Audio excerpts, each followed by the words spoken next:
Well, now sport, and the Great Britain Forces Rugby League team has returned home to the UK after their victorious World Cup campaign in Australia.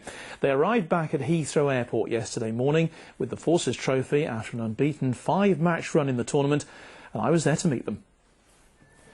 Sadly, there was no mass turnout of fans to greet the returning world champions at Terminal 3. But at 4:30 in the morning, perhaps that wasn't surprising. Despite the long flight, there was no hiding the delight of the entire squad after their historic victory. It also emerged that the team had swept the board in the post-tournament awards. 9 players were included in the team of the tournament, and the RAF's Dale Jinks won the silver boot for man of the tournament. That was brilliant, yeah. Something you always dream about, you know, growing up, playing for your country and all that, lying on the shirt and all that. It was brilliant. I mean, you were wearing the GB shirt as well. I mean, how much did that mean to the boys? I mean, everything, you know. Just gives it extra incentive when we're out there, having that lying on your shirt. So yeah, it was brilliant. Coach Wayne O'Kell paid tribute to his head coach Ray Unsworth, whose professional experience with Wigan made a massive contribution to the squad. And he said the players went to Australia with the right attitude, which produced the goods. It's not every day you just accomplish something like that. 5 wins out of 5, World Cup final, Sydney Football Stadium, and to beat the Aussies twice, once in a pool stage, and then in a knife-edge game like that in the final. You know, we had our foot in the throat, as we termed it at half-time, and we just needed to stamp it down to the floor. So, yeah, it's pride of place, and if they want it back, then they can come and get it. And for these players, used to the intense inter-services competitive rivalry, they've all stepped up to the mark. It's been really fun. It was a really important victory that we've done out there, and hopefully people will stand up and take notice of Armed Forces Rugby now. The amount of flack the national side were getting in the press across there, and everybody was just, you know, wanted to bag us all the time.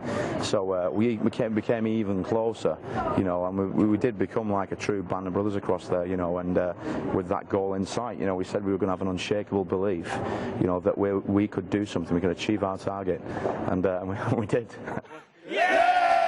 The question now is whether this band of brothers will be able to mount a defence of the trophy, possibly here in the UK. But for now, they're quite rightly enjoying the success of being world champions. Fantastic. Now, the improved security situation in Iraq's been brought into sharp focus by a football match. The game was played between 51 Squadron RAF Regiment and local villagers from Imam Anas near Basra. There have been games before, but this one emphasised just how much security has improved. 51 Squadron RAF Regiment from Lossiemouth have the job of guarding the Cobb, but frequent visits to the village have allowed them to build a good relationship with the local people. This was a first in that the Iraqis knew in advance that the game was happening, and it brought the crowds out to watch. And for the 51 Squadron players, it was a chance to get out of military uniform.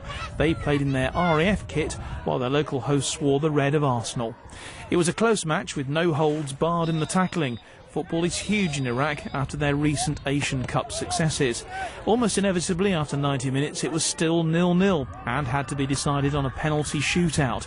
After a great save from the RAF Regiment goalkeeper Mark Bowden, the RAF boys just snatched it 5-4. But with the trophy and combined services football strip presented to the Iraqi side, the real winner here was community relations.